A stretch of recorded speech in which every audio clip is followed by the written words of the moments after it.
This video submission is for Dr. Graham's History 3907B Data Mining for History class.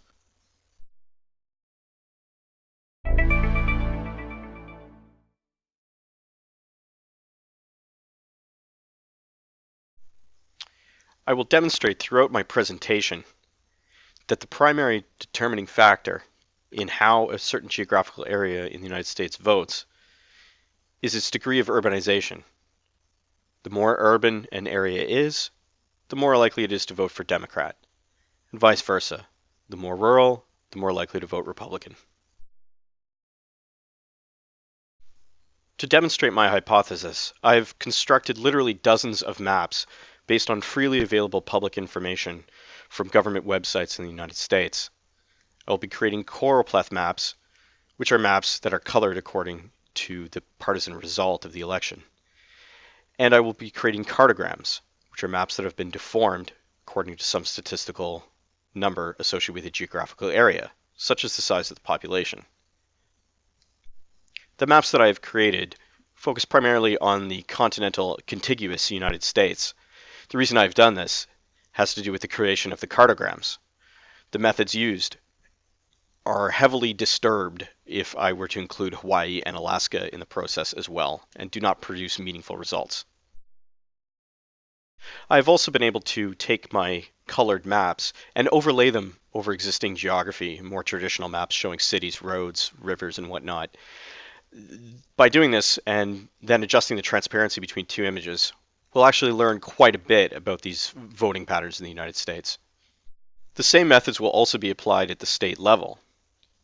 For several states, I have created colored maps showing partisan electoral results by county, and also created cartograms for each individual state, again across multiple elections.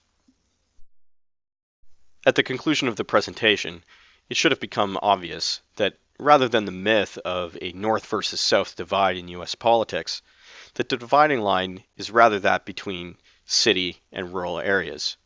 That the dividing line is not the Mason-Dixie line, but rather the city limits line.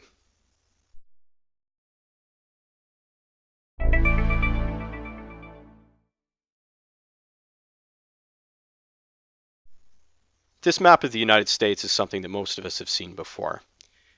Each state is colored either red or blue, depending on how its electoral college votes were allocated during a US presidential election.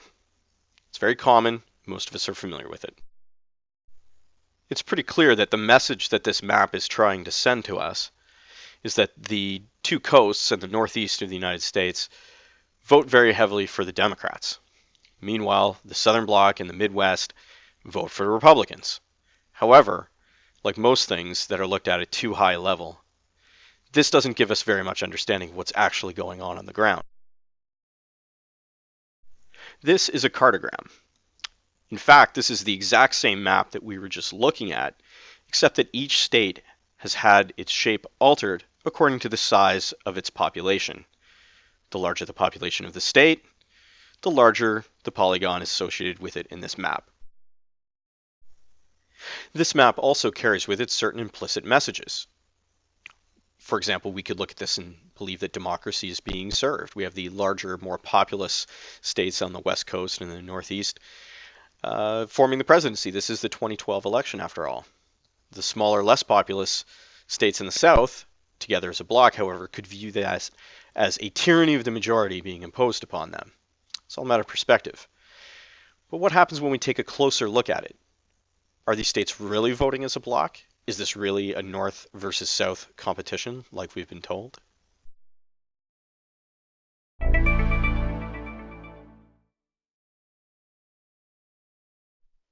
So what we have is a narrative for the southern United States, which is based on the idea that the southern states are different from the rest of the country. Well, what we're going to show over the course of this presentation is that that simply isn't true. To show that the mainstream media and that has this idea and that there are prevalent opinions on the subject, that there is a such thing as Southern politics or Southern culture, we're just going to take a cursory look at Wikipedia here. For example, this is the page for politics of the Southern United States. Just scrolling through it quickly, we can see that we have certain maps dedicated to the entire idea that there is a Southern politics. We have a breakdown of the history of Southern politics and strengths and weaknesses, more graphics showing that the South is somehow different and separate, literally separate in these images from the rest of the country. Some breakdowns of issues. And as we look at the sourcing for this Wikipedia page, it's actually not too bad. We have a lot of publications here. Full books have been written on the subject.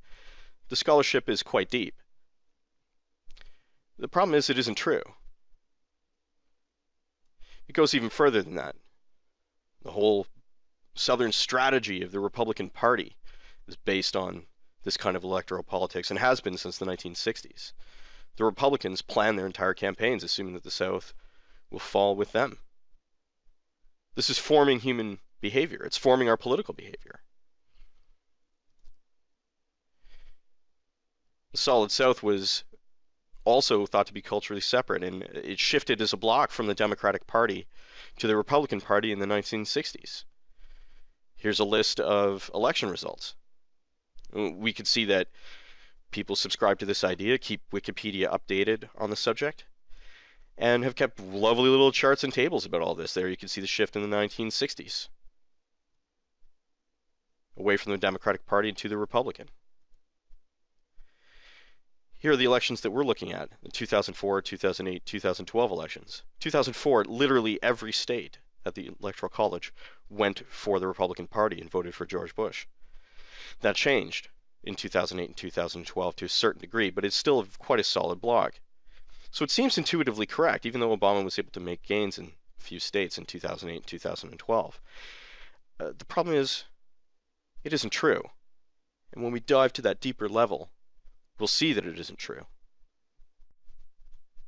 In order to demonstrate that this idea of Southern politics, or the South being distinct from the rest of the country, has actually shaped the public discourse of politics in the United States, we could go someplace like transcripts on CNN. This is a source where we could get text versions of all of their news programs that they have. So we could look at debates, we could look at think tanks and panels and everything else that they have on CNN and look at what was actually said in a text format. Simple enough to download. For example, we have, around the time of the 2012 election, all sorts of different programs that have been written in here that we could just go in, grab the text, and then start pulling it apart using data visualization techniques to find out what is actually being said about what subjects. How the Republican and Democratic parties are being characterized, for example. Once we have the text, we could import that into data visualization tools such as Voyant, for example. Once there, we could use it in order to create things like word clouds, or if we were grabbing dozens or hundreds of transcripts from CNN, we could look at how the parts were portrayed over the time of the campaign. This is all surplus to requirements for this assignment. I will admit that it is an assertion for the time being that this is the case, that Southern politics and the idea of it as being distinct from the rest of the country is something that is important to forming politics in the United States. These are the kinds of methods that we would use if we were to try to analyze that underlying assertion. We might find some surprising things, but for the purpose of this assignment, we'll assume that this is the case.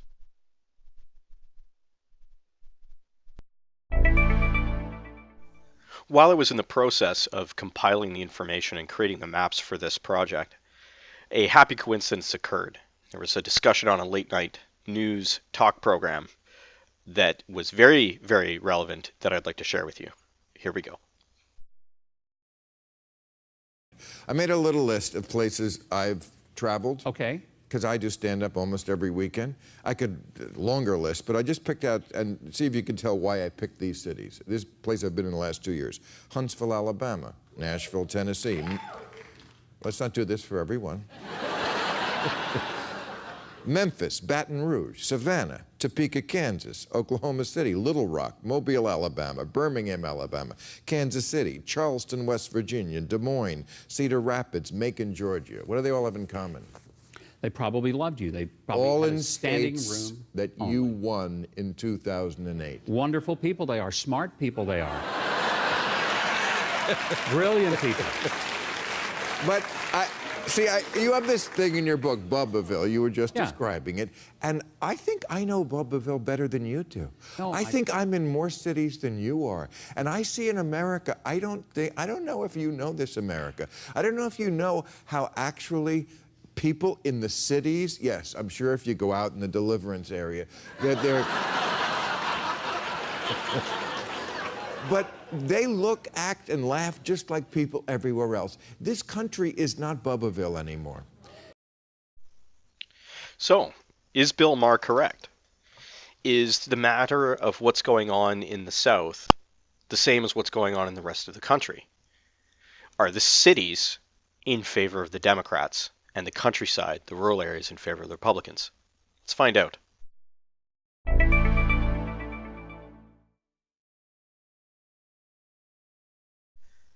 Behold the beauty of the United States, now with election results rendered at the county level instead of merely at the state level. With this greater degree of precision, we can now see election results colored in each individual county, and the color scheme has also been updated and made more complex so that we have some idea of how committed to either to the Democrat or the Republican cause each county might be. The color scheme for each county is relatively straightforward. The darker the blue, the more heavily Democrat. The darker the red, the more heavily Republican. And if it's in a narrow 1% band where it was very close, it's been colored a very light shade of yellow. This is true for all maps throughout the project and is true in every map that I've created. Even a map with this level of resolution, this greater degree of accuracy, carries with it certain implicit messages. One can look at this map of the United States and see the vast, vast number of counties that are colored a deep, deep red. And it's tempting to conclude, just looking at the sheer volume of the country that's shaded that way, that the vast majority of it is supportive of the Republican Party. Nothing could be further from the truth. This is the 2012 presidential election, the one that Obama won. How can there be so much red in the country, and yet there be such a decisive result in favor of the Democratic president? Further, it's worth noting that you'll see both blue and red nearly everywhere in the country, the Rocky Mountains perhaps being the notable exception. Whether it's Maine or Texas, blue and red can be seen side by side, everywhere. That's worth noting. So the explanation for why we have so many red and so many blue counties residing right next to each other throughout the entirety of the country obviously has to do with population density. If most of the US population lives in cities, which it does, that could account for why this ends up being a Democratic win. I have done exactly that. I've created a cartogram where I deformed each county based on the size of its population. Let's have a look. This map of the United States shows the results of the 2012 presidential election. Each county has been colored in an identical fashion to the previous map, with blue for Democrat and red for Republican, with different degrees of intensity showing the different degrees of support. The size of each county has also been deformed according to the size of its population. The larger the population, the larger the county. When viewed in this way, the trend is obvious. Anywhere there's a large population center, the vote tends to sway heavily in favor of the Democrats. Even in Republican areas, the degree of Republican support is significantly smaller, with a light rose color rather than a deep red. Between the urban centers, we have these small slivers of dark red. Remember what they were like on the original map? Here they appear just as tiny areas in between the major population centers. This is because, in terms of the number of people who live there, they're very, very small compared to the big cities. The most surprising thing about this cartogram when I first created it was actually just how ubiquitous the phenomenon was. It's everywhere, literally everywhere throughout the United States. And looking at this image the way it is here, it's impossible to deny.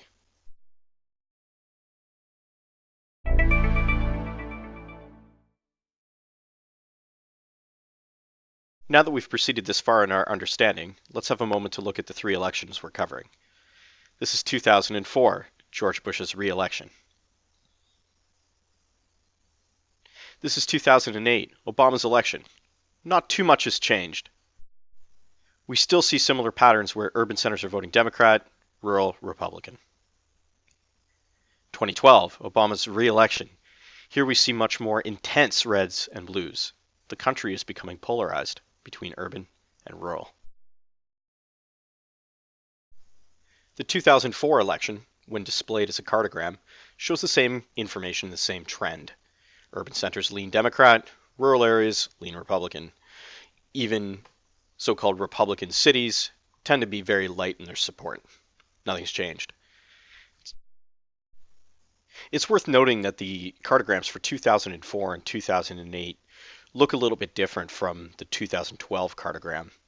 The shapefiles that were used to create these maps were different, and they appear to have a very different treatment of how they handle coastlines, as well as smaller bodies of water near the coast. It deforms the map a little bit along the edges. Nevertheless, despite the fact that these don't match exactly, the message is still the same. We can draw the same conclusions from looking at this map as we would from the other, despite the differences in the deformation.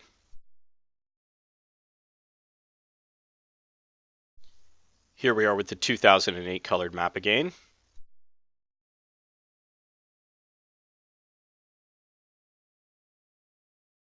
And here's the 2008 national cartogram. Again, notice the same trend is there. All of the urban centers are heavily blue, or most of them are. Very few exceptions. And all those red areas of the country that are obvious on the color map can barely be seen here. Very little deep red at all. One more time for good measure and for comparison's sake, here's the 2012 colored choropleth map of the national election results, Obama's re-election. And here one more time is the 2012 cartogram that we've already seen and talked about. Again, trend is the same. Much better looking coastlines on this one.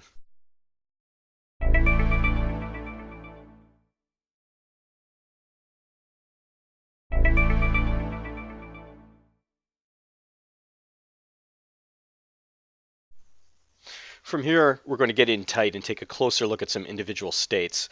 Not everyone knows the geography of the United States as a whole, much less where to put individual cities on a map like this. So let's get in real tight on California. In 2004, you can see that President Bush was able to secure most of the rural areas of California. Portraying California as being a solid Democratic bloc isn't true. The cities along the coast are, but not anything behind it. In 2008, Obama won the presidency. He made some additional inroads into the countryside, but for the most part, it's still Republican.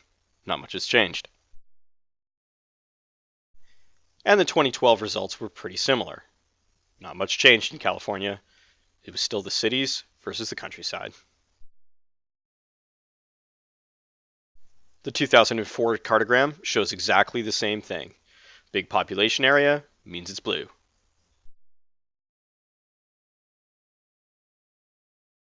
And in 2008, it was even more pronounced. This is why people think California is almost entirely made up of Democrats, because by population, pretty much is. Voting behavior seems to be more a function of urbanization rather than of whether you live in the north or the south of the country. And here's the proof.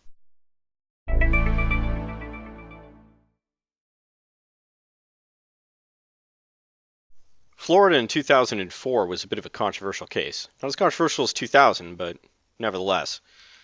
So what we're going to do here is actually use an alternative method in order to show exactly where the cities are inside Florida. And for this, we've used some rectification technology available on harvard's.edu website called MapWarper. Here, I've taken my choropleth map of Florida, the blue counties for Democratic support, the red counties for Republican support, and I've overlaid that over top of a physical map of Florida based on modern geography.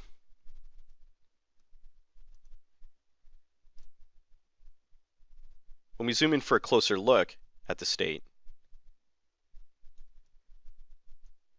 we can see that we have these areas of Democratic support along the coasts, a little bit in the center, and a few other points around the map. We also have areas of lighter Republican support. When viewed with the transparency, let's see what this reveals.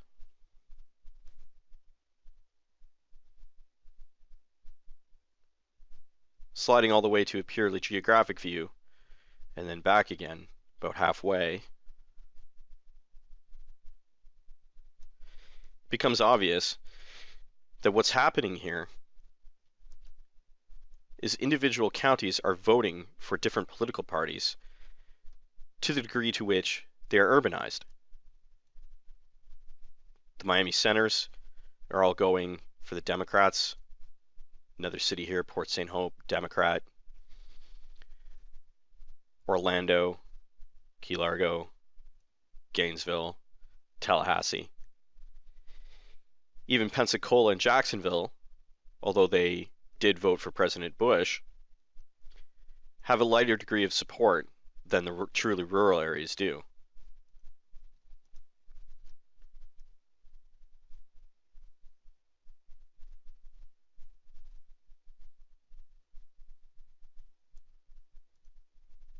When viewed in this way, it's obvious that what's happening here is there's an urban versus rural divide.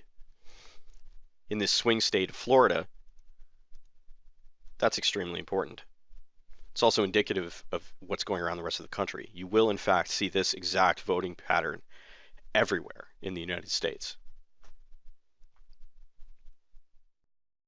The cartogram for 2004, again with those less than satisfactory shapefiles, but the message is there. 2008, Obama takes Florida.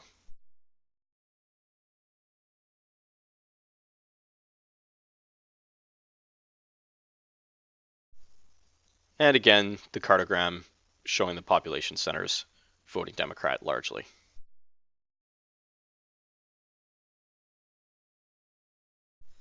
In 2012, Obama retains control. Look how few counties he actually has, though, in order to win the popular vote.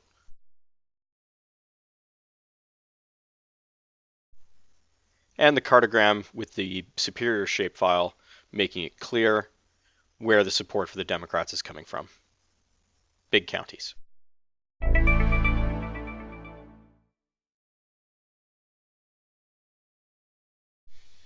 Virginia was actually extremely important in the 2008 and 2012 elections when it swung to Obama. Let's start with a deeper dive into the results of the 2004 election when it was still in the Republican camp.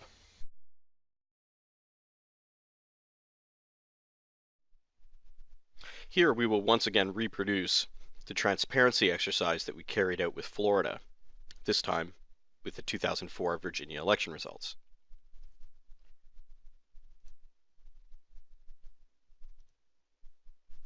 As we zoom in, we'll see the same voting patterns repeated. Let's change the transparency and see what it reveals.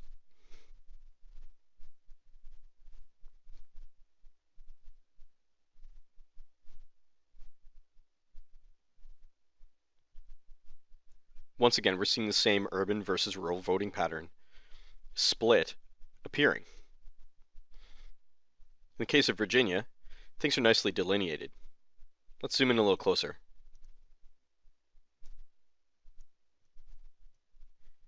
Here we can see that heavy urban centers are voting very, very strongly Democrat. Even smaller communities in rural areas still vote Republican, but they do so to a lesser degree. Charlottesville, Fredericksburg, even Richmond, Hampton, Chesapeake.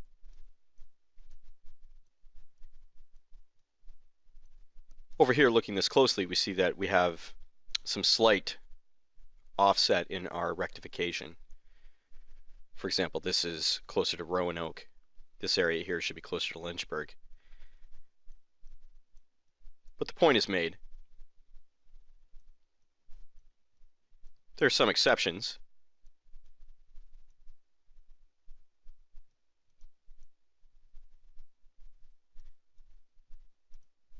But the point of this exercise is not to demonstrate perfect causation, rather just a very, very strong correlation.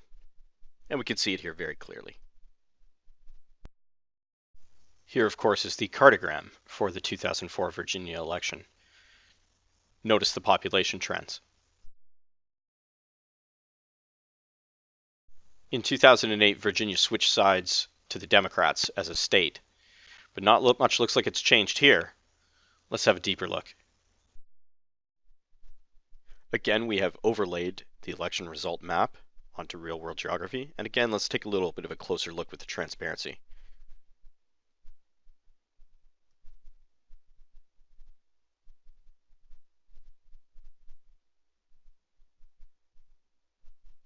Again, we can see the same voting patterns are prevalent. Zoom in for a bit of a closer look.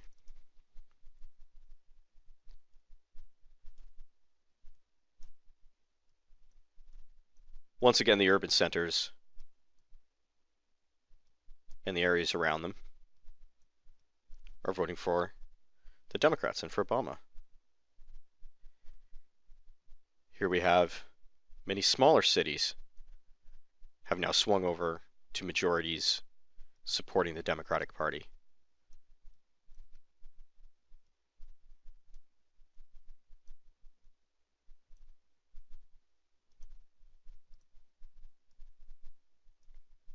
Most of the main rural areas remain unchanged or have had their support for Republicans only slightly lightened.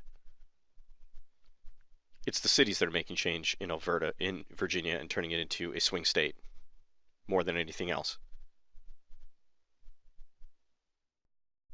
And here's the cartogram confirming what we've already discussed.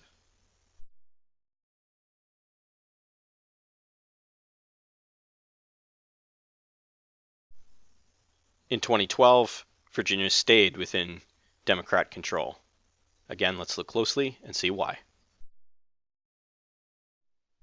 The 2012 election in Virginia also bears a little bit of deeper diving due to the polarization that we're starting to see in U.S. politics becoming more prevalent. Let's have a closer look. Again, using transparency. Not much has changed from 2008. The cities are still driving the state, ending up in the Obama camp. However, what we're seeing is darker reds throughout the rural areas of the state and darker blues in the urban areas. Cities that were only light blue previously are now showing as darker shades. This is true throughout the state. Let's give it a quick pass just to drive the point home.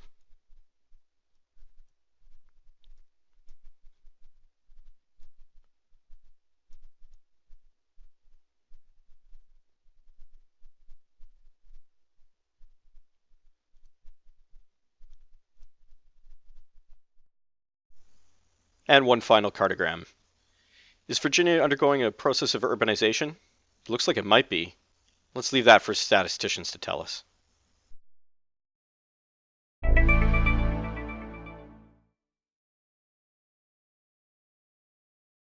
Perhaps after all this you still remain unpersuaded. I give you the 2004 Texas election, the very height and center of Republican power.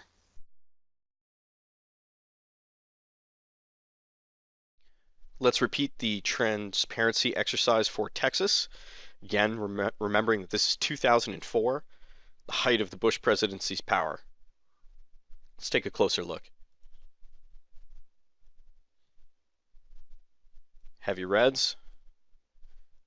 Got some blues down around the border. Blues here and here. Some lighter colors along the coast. What do we see?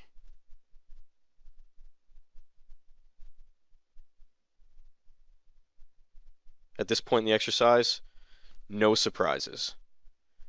Bigger cities are definitely leaning more towards the Democrats, or actually voting with majorities of Democrats, despite the fact that this is 2004 Texas.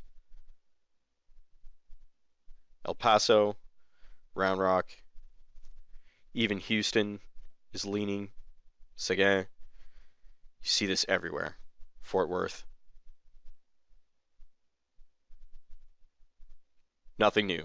No surprises. And here's the cartogram showing exactly what we've just discussed. Still Republican, but everywhere there's a large population leaning Democrat. And 2008.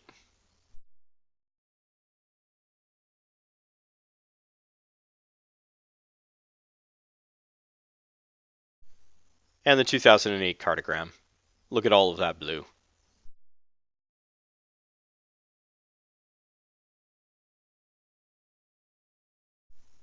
2012.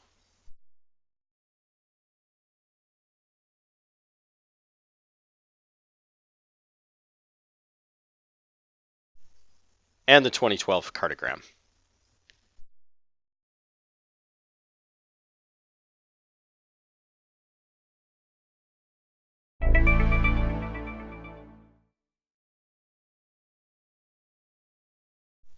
And one final state to review. This is Alabama 2004 election results.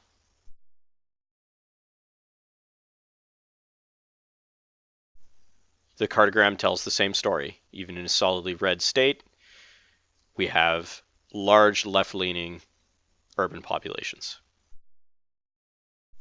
In 2008, we get some movement towards the Democrats with Obama's election. And let's take one last dive into transparency on that. And we're executing the transparency exercise one last time, this time using the 2008 map for Alabama. Zoom in.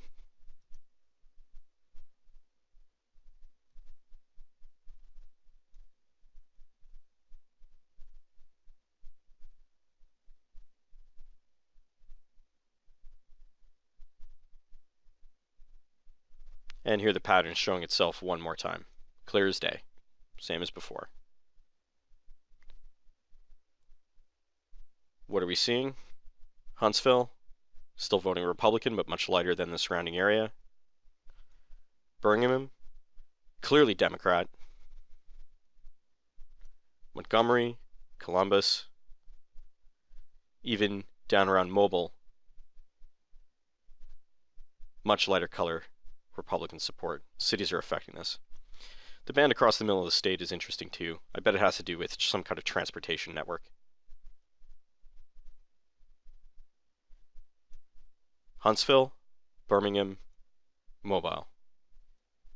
Exactly the cities that Bill Maher was talking to Mike Huckabee about. Here's the resulting 2008 cartogram for Alabama.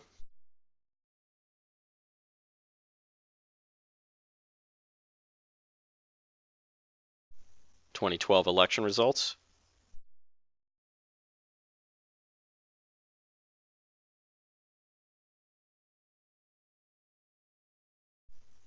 And finally, the 2012 cartogram. Look at the blue in the large areas and the light color down there at the left.